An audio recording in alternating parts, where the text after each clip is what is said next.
अकारण करुणावरुणालय भक्तवांच्या कल्पतरु जगदाधार भगवान पंढरीश पांडुरंग परमात्मा विश्वमौली ज्ञानोबराय संत श्रेष्ठ जगद्गुरु तुकोबराय यांच्या कृपाशीर्वादाने पवित्र पावन धारासूर मर्दिनी या देवीच्या पदस्पर्शानं पुणित असलेली ही भूमी धाराशिव नगरी आणि या धाराशिव नगरीतील भवानी चौक या परिसरामध्ये भगवान शंकरांच्या दरबारामध्ये प्रतिवर्षाप्रमाणे चालत आलेला हा अखंड हरिनाम सोहळा याही वर्षी परिसरातील सर्व गुणीजन गायक वादक मंडळी श्रोते मंडळी आपल्या सर्वांच्या उपस्थितीमध्ये याही वर्षी हा अखंड हरिनाम सोहळा मोठ्या भक्तिभावाने संपन्न होतो आणि संपन्न होत असताना या अखंड हरिनाम सोहळ्यातील आजची 6व्या दिवसाची 7व्या दिवसाची भगवत चिंतन रूपी सेवा माझ्या वाटेला आलेली आहे. जगद्गुरु तुकोबरायचा 4 चरणाचा अभंग आहे. अभंग सर्वांच्या पाठातला आहे. आम्हाला दररोज सवय आहे अभंग बहुतेकाच्या पाठातला म्हणायची, पण आजचा अभंग असा आहे तो सर्वांच्या पाठात, गायकांच्या पाठातला आहे, वादकांच्या पाठातला आहे, श्रोते मंडळींच्या सुद्धा पाठात, असा सर्वांच्या पाठात असलेला हा 4 चरणाचा अभंग सीमेसाठी निवडला आहे. खऱ्या अर्थानं प्रस्तावनेमध्ये जास्त वेळ न घेता अभंगाचा भाव पाहण्याचा प्रयत्न करायचा आहे, कारण संकल्पित वेळ आहे 7 ते 9 आणि त्यातला जवळपास 7:15 वाजलेत, म्हणजे त्यातला बहुतांश अर्धा वेळ आपला संपलेला आहे.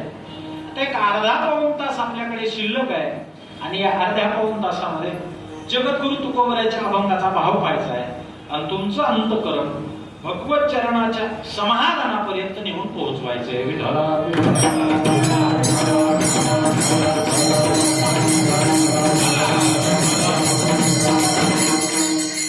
या परिसरामध्ये हे भगवत कार्य संपन्न करण्याकरता खऱ्या अर्थानं या परिसरातील सर्व गुणीजन मंडळी, या संस्थांचे सचिव आदरणीय अतुलजी पाटील सर,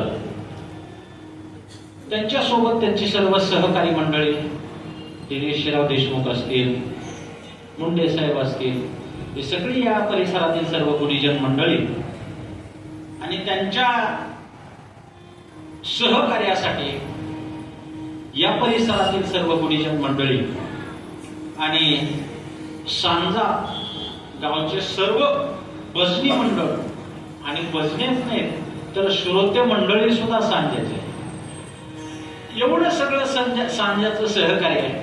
सांजाची आमची सगळी जिव्हाळ्याची मंडळी यांनी हा सगळा पारमार्थिक गाडा खऱ्या अर्थानं भवानी चौकापासून सांजापर्यंत, नागोबापर्यंत एवढे सगळे सत्य हे आमच्या सगळ्या सांजाकर मंडळीवरच अवलंबून आहे. आमच्या गुरुजींचा काकानगरचा सप्ताह असेल, भवानी चौकातला असेल, गावातले नागोबावरचा आहे पलीकडला, इथपर्यंत सगळं सांजा भजनी मंडळ आहे. आणि आपल्या सर्वांच्या उपस्थितीमध्ये परमादरणीय पितृतुल्य वसदेव भाऊ समोर बसलेले आदरणीय वाघोलीचे पोपट गुरुजी आहेत, आमचे बापू, पीटीसाठी परमादरणीय हरिभक्तीपरायणाचे दिलीप बाप्पा पाटील, ज्येष्ठ बंधू तुल्य आदरणीय दादा महाराज माळी, नवनाथ महाराज आहेत,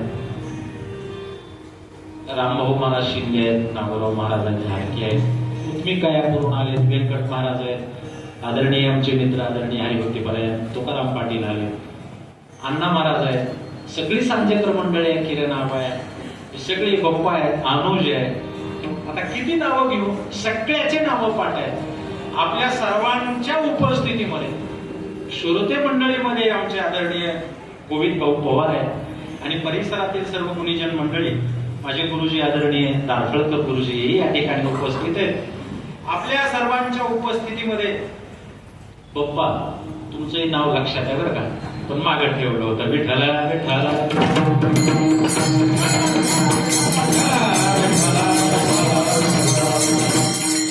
आदरणीय आमचे सावळ्याचे इसाकी गुरुजी तेही या ठिकाणी या अखंड हरिनाम सोहळ्यासाठी मोलाचं सहकार्य आहे. आणि ज्यांच्या माध्यमातून या मंदिरातील दररोजची पूजा होते ते आमचे आदरणीय गुरुजी तेही या ठिकाणी उपस्थित आहेत. आपल्या सर्वांच्या उपस्थितीमध्ये संत श्रेष्ठ जगद्गुरु तुकोबारायांच्या 4 चरणाचा अभंग पाहायचा आहे. आणि खऱ्या अर्थाने 2 गुणीजन मंडळी राहिले पुन्हा, आमचे आदरणीय अंकुश महाराज मगर आणि आमचे किनीकर माऊली हे या दोघांच्या सानिध्यामध्ये आज मृदंगाची सेवा आहे. आपल्या सर्वांच्या उपस्थितीमध्ये भगवत चिंतन पाहायचंय. फक्त आवाजाचा वगैरे एकाला तिकाला काही आग्रह आटास करू नका. जे उपलब्ध परिस्थितीमध्ये असेल त्या परिस्थितीमध्ये आपण भगवत चिंतन करायचंय. त्याचं कारण असं आहे, 3 प्रकारचे रंग असतात. एक असतो सात्विक, दुसरा असतो राजस आणि तिसरा असतो तामस. ढोलकी कोण्या रंगावर लावली जाते? ते असं कण कण कण वाजलं का स्वाभाविक माणसाची वृत्ती राजस बनते. तामस वाद्य असेल तर वृत्ती तामस बनते आणि सात्विक वाद्य असेल तर वृत्ती सुद्धा सात्विक बनते. आणि भगवत चिंतनामध्ये श्रोत्यांचं, गायक वादकांचं, सर्वांचं, कीर्तनकारासहित सर्वांचं अंतःकरण हे सात्विक बनलं पाहिजे, हा प्रमुख उद्देश आहे.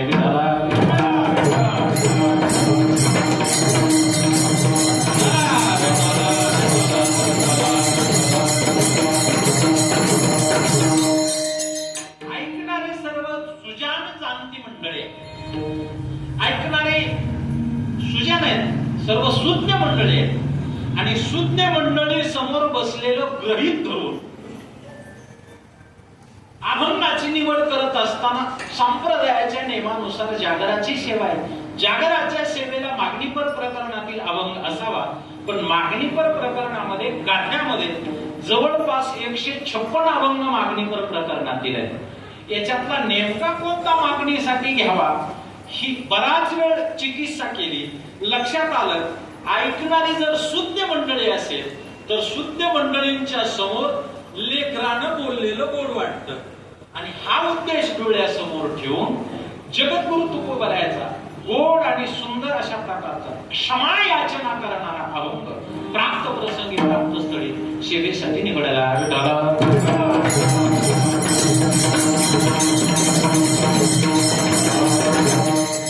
या अभंगातून जगद्गुरु तुकोबाराय क्षमा याचना करतात.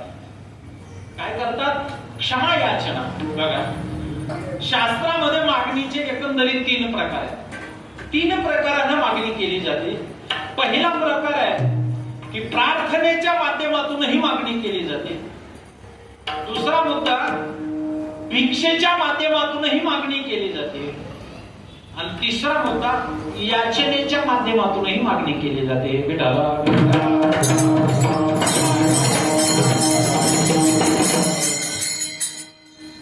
प्रार्थनेच्या माध्यमातून मागणी केली. आपल्या सर्वांना परिचित असलेला विषय, विश्वमौली ज्ञानोबारायांनी ज्ञानेश्वरीच्या समारोपाकडे चालल्यानंतर विश्वदेवाच्या समोर प्रार्थना केली की ज्या जगामध्ये पसायदान नावाने प्रसिद्ध असणाऱ्या 9 ओव्या, या 9 ओव्याच्या माध्यमातून ज्ञानोबारायांनी विश्वदेवांकडे काय केलं? प्रार्थना केली. ज्ञानोबारायांनी प्रार्थनेच्या माध्यमातून मागणी केली. पहिला मुद्दा. दुसरा मुद्दा, काही ठिकाणी भिक्षेच्या माध्यमातूनही मागणी करता येते. तुकोबाराचं प्रमाण आहे, उत्तरार्ध लक्षात घेऊ नका, पूर्वार्ध लक्षात घ्या. भिक्षा पात्र जवळजिने लाजीरवाने आपल्याला घ्यायचं नाही, पण भिक्षेचं पात्र आहे. अर्थात हे भिक्षेचं पात्र कशा करताय? मागणी करताय. म्हणजे भिक्षेच्या माध्यमातूनही मागणी करता येते. आणि तिसरा मुद्दा, याचनेच्या माध्यमातूनही मागणी करता येते. 3 प्रकारानं शास्त्रामध्ये मागणीचा प्रघात आहे. याच्यामध्ये तिसऱ्या क्रमांकाची जी मागणी आहे की जिथं याचना केली जाते, ती याचना याचना ही क्षमेला लागून असते आणि तुकोबऱ्यांनी या अभंगामध्ये क्षमा याचना केली आहे आणि क्षमेच्या माध्यमातून तुकोबऱ्यांनी मागणी केली. काय मागणीचा उद्देश आहे, का मागितलं, कशा करता मागितलं, याला अनेक वेगवेगळ्या प्रकारचे कारण आहे. कारण मागणी करत असताना मागणी कोणी करावी, कोणाकडे करावी, का करावी याच्या संबंधानं अनेक मोठा विस्तार आपल्याला करता येईल, पण करायचा नाही. विश्व मौलिक ज्ञानोबऱ्यांकडे जगद्गुरु तुकोबऱ्यांनी मागणी केली. कोणाकडे केली? ज्ञानोबऱ्यांकडे. तो काय म्हणे ज्ञानेश्वर राखा पाया. खऱ्या अर्थानं अभंगामध्ये तुकोबऱ्यांनी ज्ञानोबऱ्यांकडे याचना केली आहे आणि याचना करत असताना तुकोबऱ्या म्हणतात, माऊली मला क्षमा करा. मला काय करा? क्षमा करा. खऱ्या अर्थानं तुकोबऱ्यांना क्षमा करण्यात सारखं जगद्गुरु तुकोबऱ्यांकडून काय घडलं होतं, काय घडलं की तुकोबऱ्या ज्ञानोबऱ्यांच्या समोर उभा राहिले. ज्ञानोबऱ्यांना म्हणतात, माऊली मला क्षमा करा. पण नुसतं क्षमा करा म्हणत नाही, तर करा क्षमा, अपराध क्षमा करा म्हणतायत. सगळ्यात मोठा प्रश्न असा आहे का तुकोबऱ्यांच्या हातून नेमका काय अपराध घडला असेल आणि तुकोबऱ्यांनी ज्ञानोबऱ्यांकडे कशाची क्षमा मागितली असेल की जे जीवन जगद्गुरु तुकोबऱ्याचं पाहिल्यानंतर तुकिता तुलनेसी ब्रह्म तुकासी आले असं ब्रह्मस्थित अवस्थेत असलेलं जगद्गुरु तुकोबऱ्याचं अवतार कार्य असे असणारे जगद्गुरु तुकोबऱ्या काय जीवनामध्ये चुकले असतील, काय अपराध घडला असेल की तुकोबऱ्यांनी मोठ्या अंतःकरणानं ज्ञानोबऱ्यांकडे क्षमा याचना केली. बघा, या दोन प्रश्नाचे उत्तर आपल्याला पाहिजे तर सेवा समाप्त करायची. तुकोबऱ्यांचा अपराध काय आणि तुकोबऱ्यांनी काय क्षमा मागितली एवढा विषय पाहिला का कीर्तन संपलं. अगोदर या अभंगाची पूर्व भूमिका मी पटवतो. काय पीठिका आहे अभंगाची? तर अभंगाची पीठिका अशी आहे, हा अभंग धरणेकरेला दिलेल्या 11 अभंगापैकी एक आहे. त्याचं घडलं असं, बीड प्रांतामध्ये देशपांडे नावाचा एक ब्राह्मण होता आणि तो ब्राह्मण पंढरपुरामध्ये पांडुरंगाच्या समोर बसल्यानंतर अनुष्ठान लावलं होतं त्याने. पंढरपूरमध्ये काय अनुष्ठान लावलं? पांडुरंगाकडे अनुष्ठान असं लावलं, हे देवा माझ्या जीवनामध्ये मला संपूर्ण ज्ञान वेद अध्याय आणि या जगात सर्वात संपत्तीचं साधन, या दोन साधनाची त्याला भक्ती आणि मुक्ती असं म्हटलं जातं. भक्ती आणि मुक्ती दोन्ही गोष्टी मला हव्या आहेत याच्याकरता पांडुरंगाच्या समोर अनुष्ठान लावलं. पांडुरंगाने ब्राह्मण देवांना साक्षात्कार दिला आणि पांडुरंगाने सांगितलं, बाबा माझ्या समोर बसण्यामध्ये काय मजा नाही, मग तुझं इच्छापूर्ती होण्याकरता या जगामध्ये सगळ्यात मोठा दाता जर कोण असेल तर विश्व मौलिक ज्ञानोबा आळंदी स्थित संजीवन समाधी स्वरूपामध्ये आहे. तो आळंदीला जातो. तो देशपांडे नावाचा ब्राह्मण आळंदीला निघाला आणि आळंदीत गेल्यानंतर विश्व मौलिक ज्ञानोबा यांच्या समोर 13 दिवस अनुष्ठान केलं. किती दिवस केलं? 13 दिवस अनुष्ठान केलं आळंदीला. ज्ञानोबरायांनी साक्षात्कार दिला आणि त्या देशपांडे ब्राह्मणाला सांगितलं, बाबा तुझी इच्छा पूर्ण करण्याकरता माझ्यापेक्षा सुद्धा कलियुगामध्ये संत श्रेष्ठ जगद्गुरु तुकोबराय नावाचे साधू तेहू क्षेत्रामध्ये आणि तेहू क्षेत्रामध्ये तुकोबराय नावाचे साधू आहेत, त्यांच्याकडे तू जा आणि त्यांच्याकडे तुझी इच्छा पूर्ण होईल म्हणून ज्ञानोबरायांनी त्याला संजीवनी समाधीमधून एक श्रीफळ त्याच्या ओटीमध्ये दिलं आणि त्याला देहूला पाठवलं. ते श्रीफळ त्याने घेतलं. तो श्रीफळ घेऊन देहू क्षेत्राला गेला. देहू क्षेत्राला गेल्यानंतर जगद्गुरु तुकोबरायांची भेट घेतली आणि भेट घेतल्यानंतर तुकोबरायांच्या समोर त्या ब्राह्मणाने इच्छा व्यक्त केली, देवा पंढरी क्षेत्रामध्ये अनुष्ठान केलं आणि पंढरी क्षेत्रामध्ये अनुष्ठान केल्यानंतर पांडुरंगाने साक्षात्कार केला आणि देवाने सांगितलं तुझं काम आळंदीला होईल, जा. आळंदीला आलो. विश्व माऊली ज्ञानोबरायांच्या समोर याचना केली. ज्ञानोबरायांनी तुमच्याकडे पाठवले. तुकोबरायांनी विचार केला, अरे तुझं काम पहिलं तर पंढरपुरातच होणार होतं, पण त्याही कार्यालयानं तुला इकडं पाठवलं. हे काम पंढरीत नाही झालं तर आळंदीत तर नक्कीच होणार होतं, पण तिथेही तुझं काम झालं नाही आणि मग तुला माझ्याकडे पाठवलंय. ज्यांची योग्यता अशी आहे की 1400 वर्षे जिवंत राहिलेल्या चांगदेवाला बोध झाला ते ज्ञानोबा आहे. त्यांच्याकरता जड मातीची भिंत चालवली, रेड्यासारख्या पशुच्या मुखातून वेद बोलवले, मेलेला माणूस जिवंत करून त्यांच्याकडून ज्ञानेश्वरी निघून घेतली. एवढी आगाध कृपा असलेले ज्ञानोबा आहे. आणि ज्ञानोबरायांनी या धरणे करायला कशा करता माझ्याकडे पाठवलं असेल, कशा करता पाठवलं असेल. तुकोबरायांनी विचार केला आणि विचार केल्यानंतर त्या सद्ग्रस्ताला उपदेशाचे एकूण 11 अभंग लिहिले. 11 अभंग लिहिले. ते 11 अभंग आणि ज्ञानोबरायांनी दिलेला श्रीफळ, तो श्रीफळ त्याच्या गोटीत घातला आणि तुकोबरायांनी ते 11 अभंग दिलेले हातामध्ये घेतले आणि त्या याचकाला वाटलं, अरे मला या जगातलं सगळं ज्ञान प्राप्त करून घ्यायचंय, मला संपत्ती हवी आहे आणि या तुकोबरायाच्या 11 अभंगानं माझं काय होणार आहे. काय लिहून दिलं तुकोबरायांनी, काय होणार आहे या अभंगात. मी श्रीमंत होणार आहे का, काय ज्ञान दिलं तुकोबरायांनी याच्यात. विचार केला तुकोबरायाच्या समोर ते श्रीफळ आणि ते 11 अभंग खाली टाकले आणि खाली टाकले. तो याचक ज्ञानोबरायांकडे परत आला. परत आल्यानंतर ज्ञानोबरायांच्या लक्षात आला, हा करंट आहे. कोण आहे? करंट. विठ्ठला विठ्ठला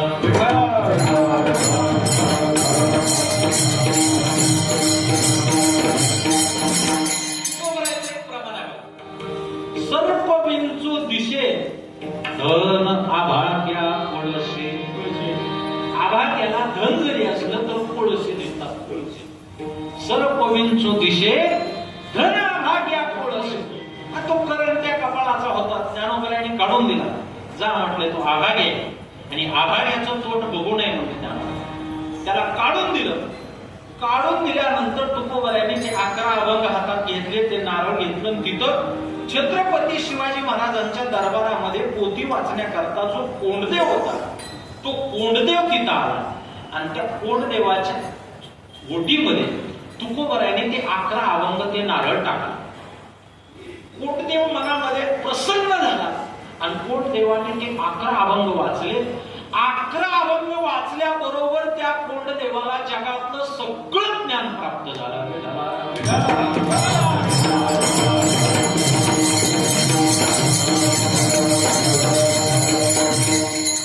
सर्वज्ञ झाला.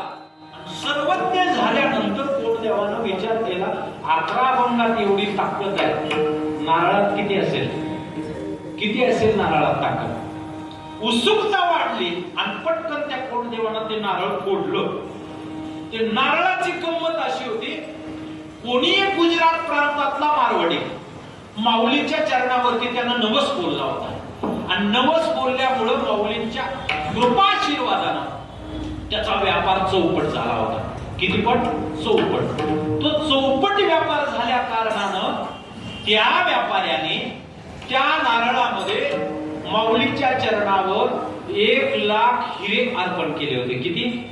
1 लाख हिरे. मी जे बोलतोय हे जगद्गुरु तुकोबरायांच्या चरित्रातलं बोलतोय बरं का, मोकळं बोलत नाही. तुकोबरायांच्या चरित्रात हे सगळ्या गोष्टी आल्या आणि त्या व्यापाऱ्यानं ते हिरे नारळाला भोग पाडलं आणि त्याच्यामध्ये ते हिरे घातले. असे कसे ठेवायचे तिथं समाधीच्या समोर, कसे अर्पण करायचे. मग त्या नारळामध्ये ते 1 लाख हिरे भरले आणि ते नारळ बंद केलं. ते माऊलीच्या समाधी समोर ठेवलं होतं. आता मला सांगा, कोंडदेवानं फोडल्यानंतर 1 लाख हिरे तुकोबऱ्यांकडे पाहिलं, तुकोबऱ्यांना तो कोटदेव म्हणला, महाराज काय करूया? तुकोबऱ्याने सांगितलं, जा तो देवाचा प्रसाद आहे म्हटलं, घेऊन जाता. कोटदेवानं सांगितलं, महाराज एवढे हिरे नकोत मला, एवढे हिरे नको. बघा, ही मी तुकोबऱ्याच्या काळातलं सांगतो. हिरे नको, एवढे नको. विठाला विठाला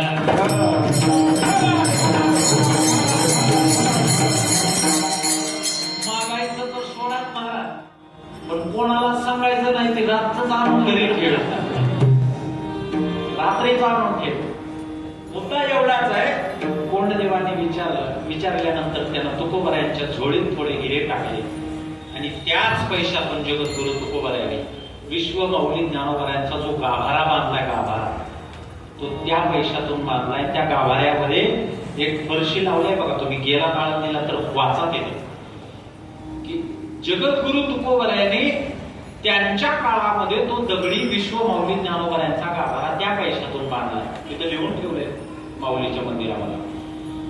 मुद्दा एकच आहे की कोटदेवाला तो प्रसाद दिला, ते 11 अभंग दिले आणि दुसरे 13 अभंग जगद्गुरु तुकोबऱ्याने ज्ञानोबऱ्यांसाठी लिहिले. 13 अभंग लिहिले आणि 13 अभंग लिहिल्यानंतर त्याच्यामध्ये विठ्ठल विठ्ठल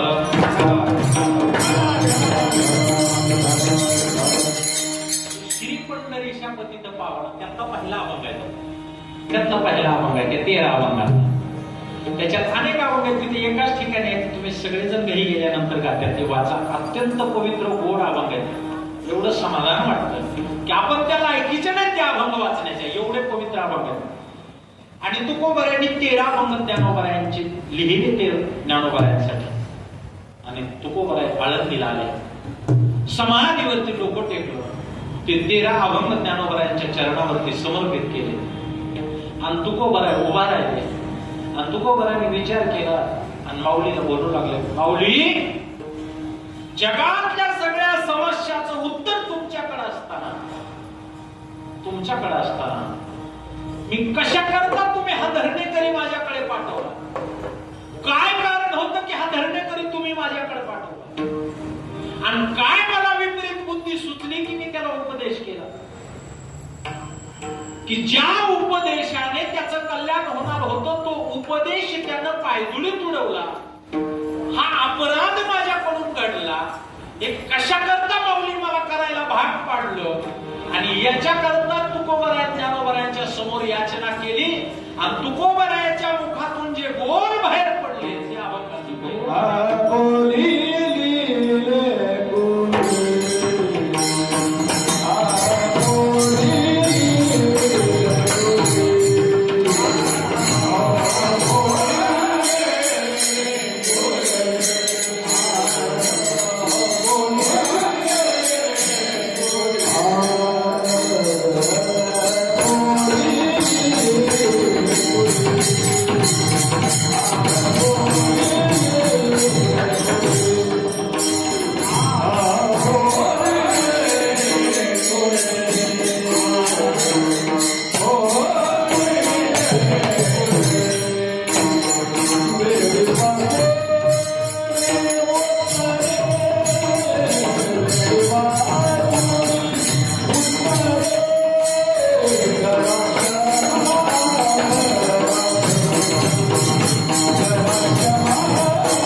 वाकुडी उत्तरे.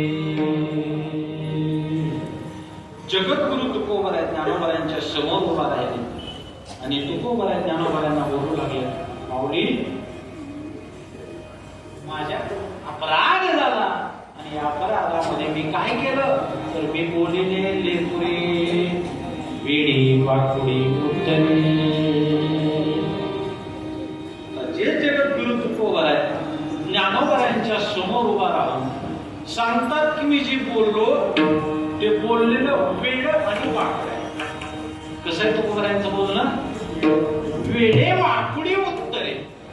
आता खरा जर विचार केला तर तुकोबरायांनी जे बोललोय ते वेड वाकड आहे का? आहे का? जरी तुकोबराय म्हणले असते की बोलिले लेकुरे वेडी वाकुडी उत्तरे, वेडे वाकुडी उत्तरे. मला सांगा जगद्गुरु तुकोबरायांच्या अभंगाचे गाते कोणता शब्द वेडा आणि वाकडा आहे? कोणता शब्द वेडा वाकडा नाही? काय समन्वय करायचा आहे तर समन्वय करत असताना याचे दोन अर्थ आहेत बरं का. जगद्गुरु तुकोबरायांनी या अभंगातून जी क्षमा याचना केली, जी नम्रता धारण केली, त्याच्यातून तुम्हा आम्हाला बोध केलाय की श्रेष्ठांच्या समोर बोलत असताना, वागत असताना, चालत असताना, फिरत असताना आपलं आचरण कोण्या पद्धतीचं असावं हा एक बोध तुकोबरायांनी केलाय. आणि दुसरा मुद्दा, तुकोबरायांनी तुमचं आमचं वकीलपत्र घेतलंय, तुमचं आमचं वकीलपत्र घेतलंय आणि तुकोबराय तुमच्या आमच्या वकीलपत्राच्या माध्यमातून तुकोबराय पांडुरंगाच्या समोर ही याचना मांडतायत, ज्ञानोबरायांच्या समोर ही याचना मांडतायत खरे अर्थ. कारण जगद्गुरु तुकोबरायांनी मान्य केलं किंवा तुकोबरायांनी मांडलं की मी बोललो ती बोललेलं वेडा आणि वाकडा. पण खऱ्या अर्थानं ज्ञानोबरायांनी संतांच्या वचनाबद्दल मांडत असताना सांगितलं जयाचे पिसाट शब्द सुखे मनोवेते वेद. पिसाट या शब्दाचा अर्थ अचानक बाहेर पडले की जे शब्द सहज रूपाने आवर्जून नाही, सहज रूपानं जे शब्द संतांच्या मुखातून बाहेर पडतात ते शब्द काय आहेत? वेद आहेत. वेद तुकोबरायचं दुसरं प्रमाण आहे.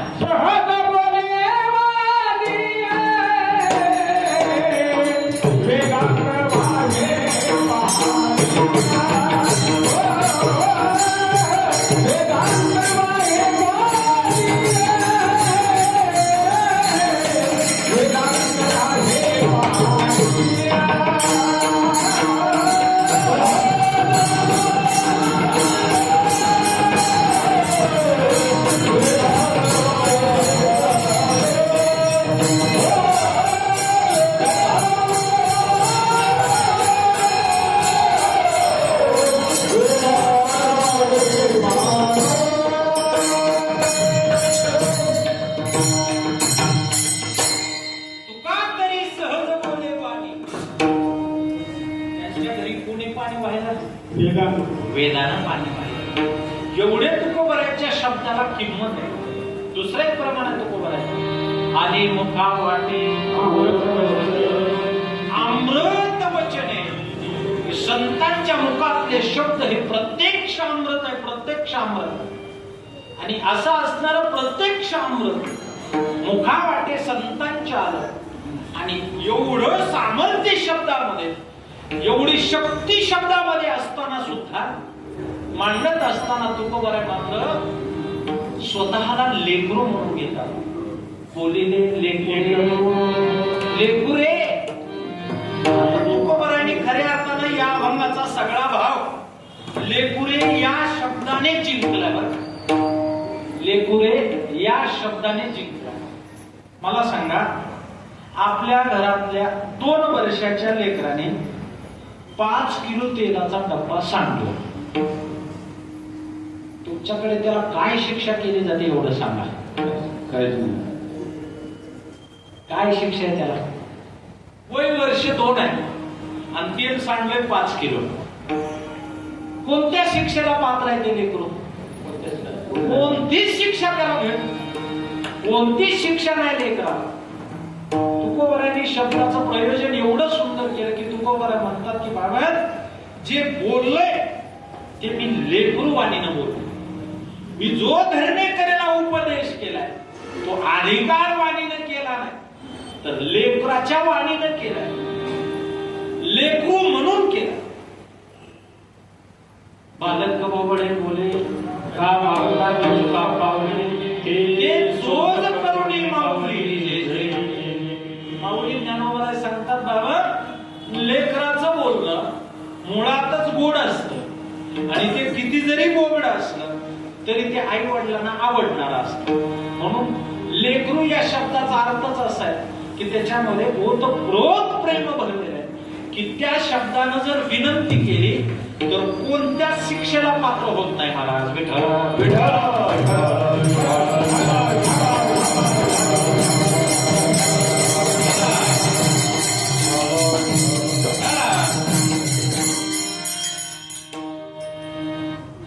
लेकराच्या वाणीनं तुकोबरा म्हणतात मी जे काही गुन्हा केलाय माझ्या जीवनामध्ये तो गुन्हा तो अपराध मी लेकराच्या वृत्तीनं केलाय, मी माझ्या वृत्तीनं केला नाही. आता खऱ्या अर्थानं तुकोबरायांचं वय वर्ष पाहिल्यानंतर तुकोबरायांनी जो शब्द प्रयोग केला लेकुरे, या लेकुरे शब्दाचा नेमका अर्थ काय घ्यायचा बघा. न्यायशास्त्रामध्ये लेकुरे या शब्दाचा अर्थ असा आहे बा सगळं जगातलं ज्ञान संपादन केलं पण त्यानं न्यायशास्त्र सोडवलं नाही तर न्यायशास्त्राच्या मतानं ते लेकरू आहे. वेदांत शास्त्रात लेकराची व्याख्या करत असताना सांगितलं सगळं जगातलं ज्ञान संपादन केलं पण वेदांत शास्त्र शिकला नाही तर वेदांत शास्त्राच्या मतानं ती कोण आहे? लेकरू आहे. आणि तुकोबरायांनी याच्यापेक्षा सोपी व्याख्या केली. तुकोबरायांनी लेकराची व्याख्या करत असताना सांगितलं वयाच्या प्रबोधे विचार ज्या, वयाच्या प्रबोधे विचार ज्या, वयाच्या प्रबोधे विचार ज्या, वयाच्या प्रबोधे विचार ज्या, समान तो देही बालकाच्या, समान तो देही बालकाच्या, समान तो देही बालकाच्या, वयाच्या प्रबोधे विचार ज्या.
विचार ज्या नाही समानत्व देही बालकाच्या, तो बालकाच्या समान आहे. कोण बालकाच्या समान आहे?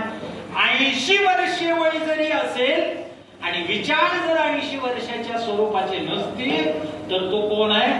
बालक आहे. तो बऱ्या म्हणतात वयाच्या प्रबोधी विचार समान होत तेही बालकाच्या. तुको बऱ्या म्हणतात तो बालक आहे. आणि या अर्थानं तुको बऱ्या म्हणतात की मी जो अपराध केला, मी जी धर्मेकरीला उपदेश केला, तो धर्मेकरीला करत असलेला उपदेश हा लेकरवाण्या भाषेमध्ये, मी लेकराच्या रूपानं बोलून गेलो. अन्यथा मला उपदेश करण्याचा कुठलाही अधिकार नाही. माऊली तुमच्या समोर मी काय उपदेश त्या धर्मेकऱ्याला करावा? पण जो केला तो केलेला उपदेश हा लेकराच्या स्वरूपातून केला. आणि मग लेकराच्या स्वरूपातून केल्यानंतर व्यवहारामध्ये लेकराचा गुन्हा माफ असतो. शास्त्र असं सांगतो 12 वर्षापर्यंत लेकराने केलेला गुन्हा हा माफ असतो.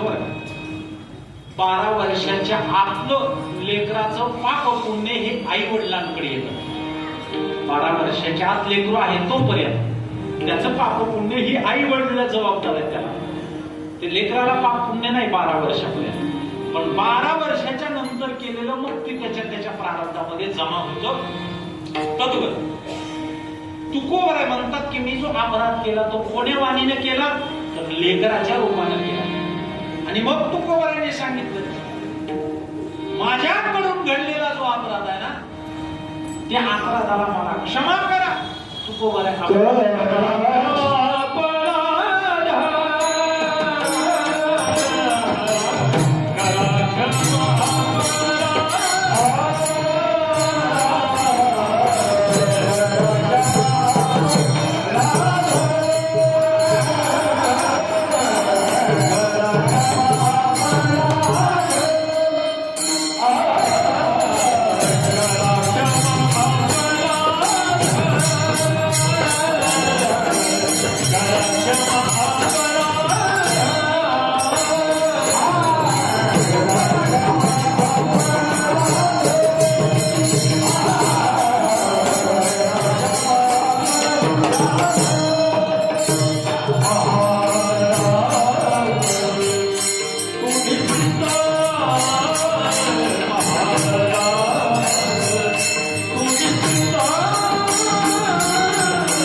महाराज तुम्ही सिद्ध. क्षमा काय क्षमा करा? अपराध क्षमा करा. फार मोठी गोष्ट आहे ताई. तुकोबर आहे आणि अपराध हे दोन शब्द समीकरणाचे जोडवायचे फार मोठी कसोटीची गोष्ट आहे. पण मी मगाशी सांगितलंय की तुकोबरायांनी तुमचं आमचं वकीलपत्र घेतलं. तुकोबरायांच्या जीवनामध्ये असे अपराध घडले असं नाही म्हणत. पण तुकोबरायांच्या पूर्व आश्रमीचा विचार केला तर तुकोबरायांनी स्वतःच काही स्वतःचे अपराध सांगितले. हेही आपल्याला मान्य करावे लागते. तुकोबरायांनी स्वतःचे अपराध स्वतः सांगितले. काय सांगितले? मी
घडत असताना स्वकर्मानुष्ठानामध्येही अपराध तुकोबारायांनी मांडले. स्वतःच्या कर्मानुष्ठानामध्ये काही अपराध घडत असतात आणि काही बाहेरच्या अनुष्ठानामध्ये काही अपराध घडत असतात. बघा, स्वकर्मामध्ये अनुष्ठानात काही अपराध घडतात. कोणते अपराध घडतात? गंधाय माळाय वारकरी अनेक वर्षांपासून भजन करतो पण नित्य नियम करत नाही. अपराध आहे, अपराध आहे. स्वकर्मामध्ये अपराध आहे. तुकोबाराय म्हणतात की बाबा वारकरी व्हायचं. गुरुवर्य पुंडलिक महाराज सांगतात माणसाला कीर्तन करायला गोड वाटतं पण वाऱ्या करायला जड झालं. वाऱ्या करायला नको वाटतं, कीर्तन करायला फार गोड वाटतं. अनुष्ठान करावं लागतं, चिंतन करावं लागतं, पारायण करावं लागतं.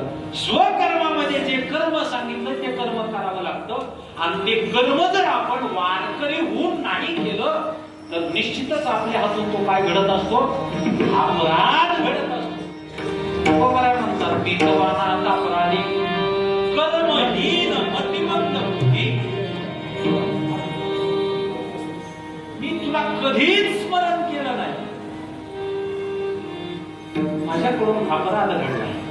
विद्वानात अपराधी कर्महीन मतिमंद तुझं मी आठविले नाही तरी वाचे तो पाणी दे माय बाबा नाही ऐकिले गायले की तरीने लाज सांगितले नावडे पुराण बैसले संत केली बहुत नाही ऐकले गायले तरीने लाज सांगितले नावडे पुराण बैसले संत केली बहुत नाही केला करविला परोपकार नाही दयाने पीडिता करू नये तो केला व्यापार वाहिला भार कुटुंब नाही केले तीर्थाचे प्रमाण पाळीला पिंड करचरा नाही संत सेवा घडलेला पूजावलोकन आसंग संग घडले अन्याय बहुत अधर्म उपाय नकडे हे करावे नये बोलवा आप आपल्या घात करू शत्रू झालो मी दावे तू तो कृपेचा सागर उत्तरी पार तुका म्हणजे हा सगळं अभंग तुम्ही घरी गेल्यानंतर पहा. तुकोबारायांनी या अभंगामध्ये स्वकर्मातले जे जीवाकडून घडणारे अपराध आहेत त्या अपराधाची यादीच तिथं दिली. स्वकर्मामध्ये हे सगळे अपराध घडत असतात आणि स्वकर्मापेक्षा काही बाहेरचे अपराध आहेत. आता बाहेरचे अपराध कोणते आहेत बघा. दृष्टांत सिद्धांत नावाचा ग्रंथ आहे पुंडलिक महाराज जगले शास्त्रींचा. त्याच्यामध्ये बाहेरचे जे अपराध आहेत ते पारमार्थिक अपराधामध्ये एकूण 32 अपराध महाराजांनी दिले. 32 अपराध कोणकोणते? तर मंदिरामध्ये चप्पल कुठपर्यंत आणावी त्याच्यापेक्षा मर्यादा ओलांडली तर अपराध आहे. मंदिरामध्ये शाल पांघरून बसणं अपराध आहे. मंदिरामध्ये पाय लांबवणं अपराध आहे. मंदिरामध्ये कोणाशी गळाभेट करणं अपराध आहे. मंदिरामध्ये झोपणं अपराध आहे. मंदिरातल्या ह्या सगळ्या गोष्टी अपराधामध्ये जमा होतात. अपराधात हे आपल्या लक्षात येतं का? लक्षात येत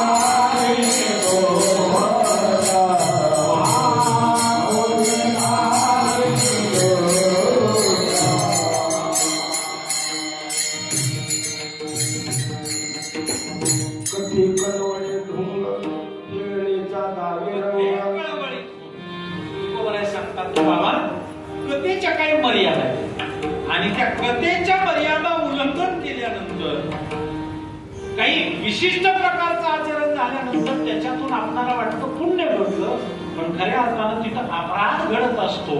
म्हणून काही स्वकर्मातले अपराध आहेत आणि काही बाहेरचे अपराध आहेत. तुकोबाराय म्हणतात हे अपराध आमच्या हातून घडले.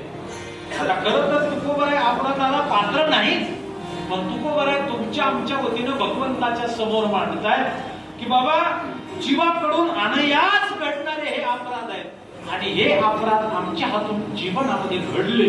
आता तुम्ही काय करा, तर हे अपराध घडत असताना हे जाणतेपणाने घडले नाही, तर हे नेमकेपणाने अपराध घडले. हे नेमकेपणाने अपराध तुम्ही क्षमा करा आणि मग तुमचा अधिकार माझ्या लक्षात आला नाही, तुकोबर आहे, ज्ञानोबर आहे,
ज्ञानोबरायांच्या समोर क्षमा याचना करत असताना तुकोबराय ज्ञानोबरायांना बोलतात, माऊली तुमचा अधिकार मी विचारात घेतला नाही.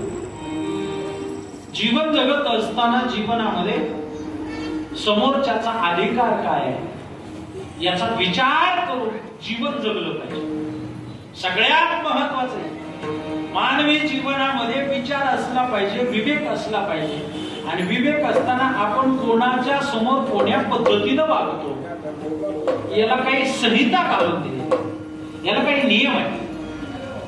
ज्येष्ठ कीर्तनकारांच्या समोर लहान कीर्तनकारांनी कसं वागलं पाहिजे याला काही नियम आहे. याच्यापेक्षा थोडं सुधारित भाषेत सांगू का, सासूच्या पुढे सुनेने कसं वागलं पाहिजे यालाही काही नियम आहे. आणि हे नियम आपण जोपर्यंत पाळत नाही तोपर्यंत आपल्याकडून अपराध घडत राहतात. काय घडत राहतात?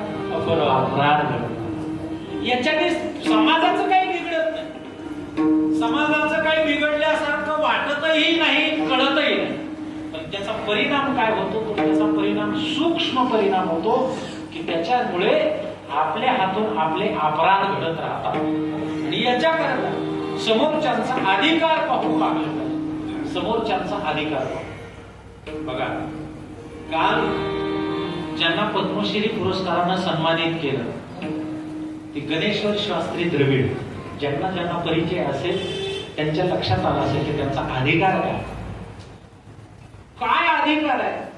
गणेश्वर शास्त्री द्रविड भारतामध्ये वेदांत शास्त्रामध्ये सर्वोच्च पदाला प्राप्त असलेली आजची मूर्ती आहे ती देशामध्ये. त्यांना पद्मश्री पुरस्कारानं काल सन्मानित केलं की ज्यांनी राम मंदिराच्या मूर्ती स्थापनेचा वेळ मुहूर्त काढून दिला होता तेच गणेश्वर शास्त्री द्रविड. की त्यांच्या मुहूर्तावर प्रभू रामचंद्रांच्या मूर्तीची स्थापना झाली. किती नम्रता आहे अंगामध्ये. शरीरावरती वस्त्र धारण नाही. ऊन वारा थंडी कुठल्याही काळामध्ये वस्त्र अंगावरती धारण करत नाहीत बरं का. आणि भारताचा एवढा सन्मान पद्मश्री नावाच्या पुरस्काराचा स्वतःच्या उपरण्यावरती स्वीकारला. काही साधकाच्या डोळ्यातून पाणी आलं ते. पत्रकाराने त्याची बातमी केली, ऐका.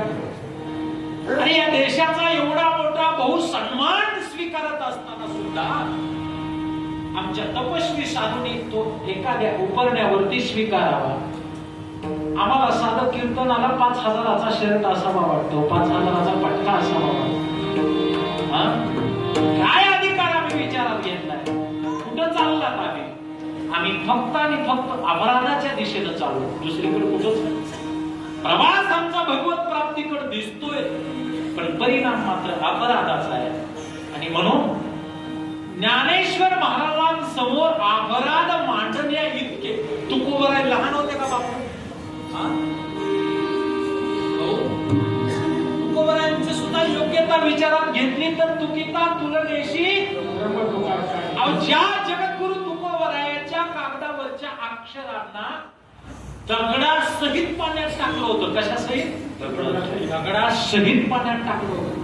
तरी सुद्धा त्या तुकोबरायाच्या अभंगाने, त्या शब्दाने ते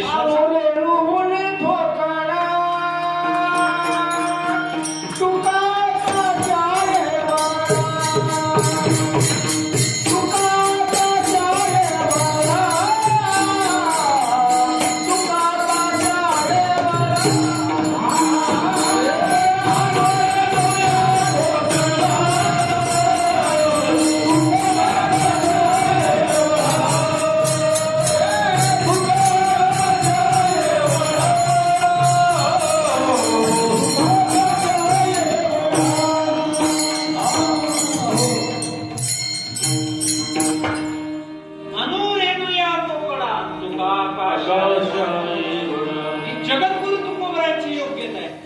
पण जगद्गुरु तुकोबराय स्वतःच्या अभंगासोबत दगड तरले. अभंग तरले सोडा, पण अभंगामुळे काय तरले? दगड सुद्धा तरले महाराज. दगडच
पाहायला गेलं तर तुकिता तुलनेशी ब्रह्म तुकाशी मनोनी रामेश्वरी चरणी. अशी जगद्गुरु तुकोबरायांची योग्यता असताना तुकोबराय ज्ञानोबरायांच्या समोर उभा राहिले आणि ज्ञानोबरायांना बोलतायत नाही विचारिला मी तुमचा अधिकार लक्षात घेतला नाही विचारीला या शब्दाचा अर्थ विचारात घेतला नाही. तुमचा अधिकार माझ्या विचारात घेतला असता तर मी त्याला धरणेकराला उपदेश करण्याच्या भानगडीत पडलो नसतो. हे तुकोबराय म्हणतात. मुद्दा एवढाच आहे माझा की तुकोबरायांचाही अधिकार आणि ज्ञानोबरायांचाही अधिकार जर विचारात घेतला तर की अगदी सोन्याच्या तुलनेमध्ये दोघांचं व्यक्तिमत्व आहे. तेची संत या समान तुलनेमध्ये ज्ञानोबराय तुकोबरायांचं व्यक्तिमत्व असताना तुकोबराय स्वतःबद्दल बोलत असताना माझ्याकडून अपराध घडलाय आणि तुमचा अधिकार मी विचारात घेतला नाही याच्या करता तुकोबराय म्हणतात की बाबा तुमचा अधिकार जर माझ्या लक्षात आला असता तर कदाचित हा अपराध माझ्या हातून घडला नसता. पण आम्हाला चाल म्हणायला जर दिली तर आम्ही महाराजाला पलीकडे सांगतो त्यांच्या चाल हा आमचा अधिकार. त्याला असं वाटलं अरे महाराजाच्या माझा अधिकार कसा काय लक्षात येईना गेलाय. मी एवढा पिळदार आई म्हणणारा आणि माझ्या म्हणणीचा अधिकार महाराजाच्या लक्षात येत नाही. मग महाराजांनी म्हणावं लागतं क्षमा करा. जगद्गुरु तुकोबराय सांगतात ओलिले लेकुरे पेढी वाकुडी उतरे करा क्षमा अपराध महाराज. म्हणून जाता जाता एवढं सांगायचं की ही विनम्रता आहे, हा भाव आहे आणि याच्यामधून एक शिष्टाचार सांगितलं तुकोबराने तुम्हाला मला बोध केलाय की शिष्टाचार नेमका कसा असावा याच्याबद्दल तुकोबराय म्हणतात नाही विचारीला अधिकार मी आपला करा क्षमा अपराध महाराज विशुद्ध ज्ञानेश्वर महाराज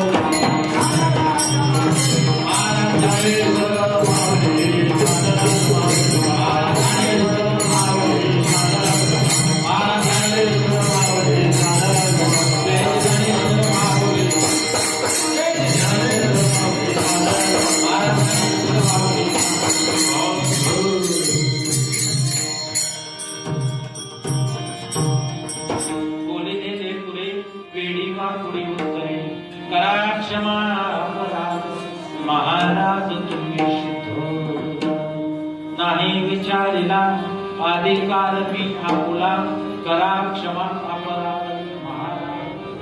तुका म्हणे ज्ञानेश्वरा राखा पाया पैकी करा करा क्षमा अपराध महाराज तुम्ही शुद्ध.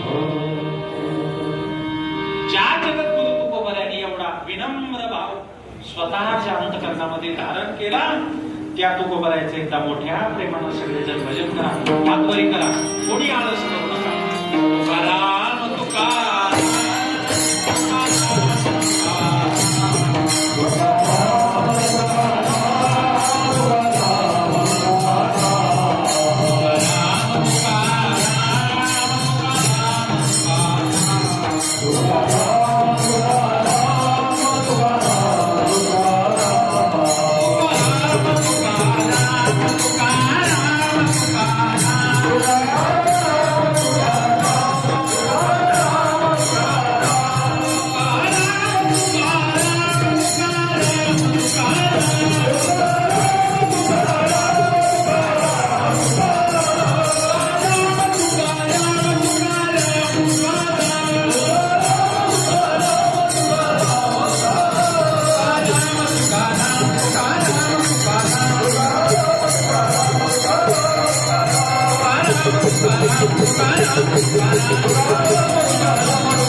Oh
तुकाराणे ज्ञानेश्वर पाया पराक्षमा अपराध महाराज पुनश्च एकदा जाता जाता आदरणीय आमचे अतुल भैया आणि त्यांची सर्व ट्रस्टी मंडळी, खरं तर आपाने साहेबांनी मला घरी आल्यानंतर सांगितलं मंदिरामध्ये आतलं सुशोभीकरण, तर खरंच माझ्या लक्षात आलं पावर की एवढी मोठी स्टाईल आणि एवढं मंदिर आतून सुशोभित केलं.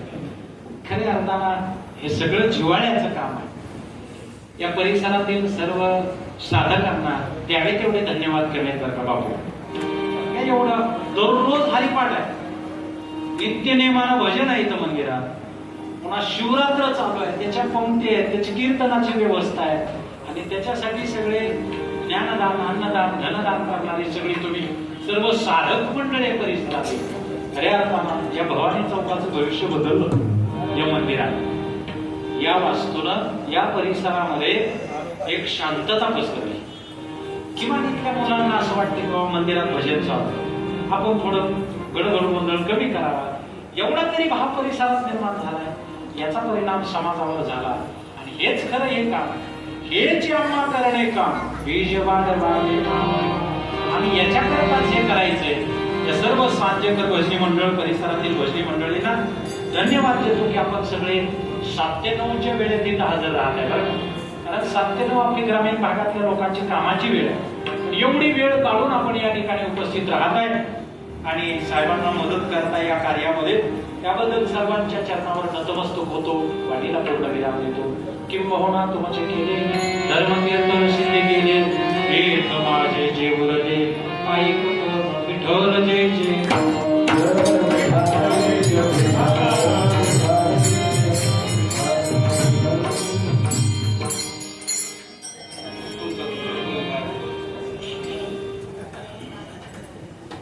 या नामसप्ताह